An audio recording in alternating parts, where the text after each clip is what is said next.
भाई जो आज इन्होंने टॉस जीतकर पिछले मैच में भी ये फैसला किया था कि पहले खुद बॉलिंग करेंगे, तो आप उसकी रीज़न पिछले मैच में हमने देखा बहुत ज़्यादा ओस गिरी हुई थी जिसकी वजह से गेंद गीली हो रही थी और बॉलर्स को ग्रिप करने में मुश्किल हो रही थी। आज भी आप समझते हैं इसीलिए इन्होंने पहले ये बॉलिंग करने का फैसला किया। हाल एक दिन के अंदर तो मौसम में तब्दीली नहीं हो सकती, वो वैसे ही रहेगा जैसे कोहर की वजह से पिंडी वगैरह में तो आपको पता है कि पानी का शबनम होती है, ये होता है, इस वजह से मेरा ख्याल फैसला दुरुस्त है, रिजल्ट तो अच्छा है।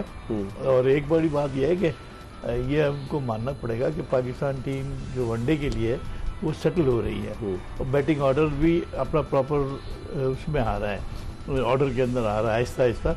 अब सिर्फ एक मिडिल ऑर्डर के अंदर इनको थोड़ी सी ज़रूरत है कि वो तेज़ खेलने की कोशिश करें, तो इंशाल्लाह नीचे से देखिए लास्ट 10 ओवर में 70 रन बने थे, बल्कि 100 रन बने थे, और पहले मैच में भी ऐसे ही हुआ था कि आखिर में रन पड़े। तो मेरा ख्याल है नीचे और ऊपर अगर ये सेट हो जाता है तो दरमियान में थोड़ी सी मेहनत की ज़रूरत है, पाकिस्तान की टीम दोबारा अच्छी हो सकती है।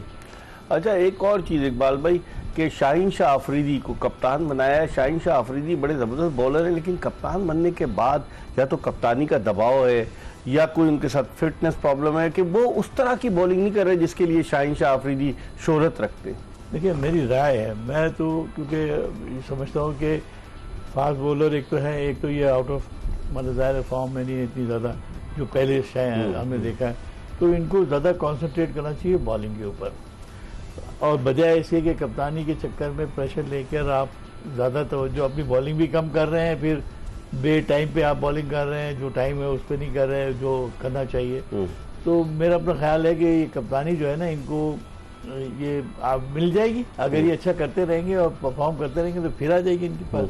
तो मेरा अपना ख्याल है कि थोड़े दिन के लिए अगर ब्रेक ले लेते हैं, अपनी बॉलिंग पे कंसंट्रेट, हमें तो शाहीन जो है वो चाहिए जो पुराना वाला है। समझ गया। अभी एक और विकेट गिरी है, हम शाहीन शाह अफरीदी की बात कर रहे थे, उन्होंने एक विकेट ली है और हाँ देखें एक विकेट ले ली, लेकिन गुज़िश्ता जो सीरीज हुई इकबाल भाई, 3 जो वनडे हुए साउथ अफ्रीका के खिलाफ, 3 मैचों में उनकी सिर्फ 3 विकेटें थी शाहीन शाह अफरीदी की, और इस सीरीज़ में भी कोई इतनी इंप्रेसिव नहीं रही। दूसरा मैच तो वो नहीं खेल सके थे, पहला मैच खेले और आज खेल ले।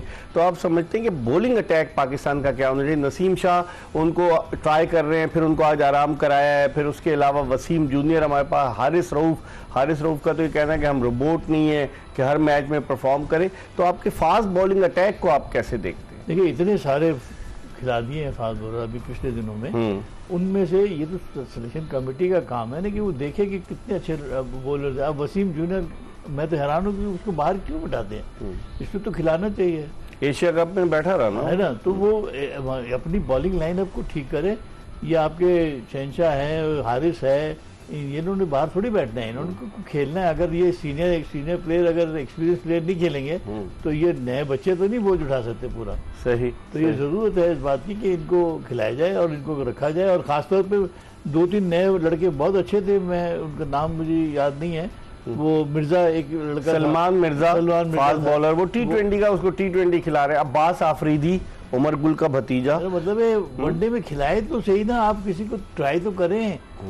T20 तो खेल ही लेगा वो, वनडे में अगर आपको अच्छा बॉलर मिल जाता है तो क्या बुराई है। 50 ओवर्स की क्रिकेट है वनडे, जिसमें आपको 10 ओवर करने हैं, बॉलर्स की फिटनेस का भी पता चलेगा। इतने बॉलर्स हैं, फास्ट बॉलर को कोई फर्क नहीं पड़ता आप T20 खिला दें या वनडे खिला दें। बैट्समैन के लिए प्रॉब्लम है कि उसको चौके छक्के मारने होते हैं, वो बाजों का हैबिट होती है, नहीं होती, मगर बॉलिंग में तो मेरा नहीं ख्याल है कोई इतना ज्यादा फर्क है। इस पर हम बात करेंगे। थिकशना जो है वो लंगड़ाते हुए जा रहे हैं, आज हसारंगा भी नहीं खेले, तो इसका मतलब है कि अगर थिकशना जो उनके मिस्ट्री स्पिनर हैं, अगर वो अनफिट होते हैं तो फिर उस सूरत में उनकी बॉलिंग और कमज़ोर हो जाएगी। 180 रन पे 7 विकेटें गिर चुकी हैं श्रीलंका की। हम एक ब्रेक की तरफ बढ़ रहे हैं और ब्रेक के बाद इकबाल कासिम के साथ दोबारा आपको ज्वाइन करेंगे।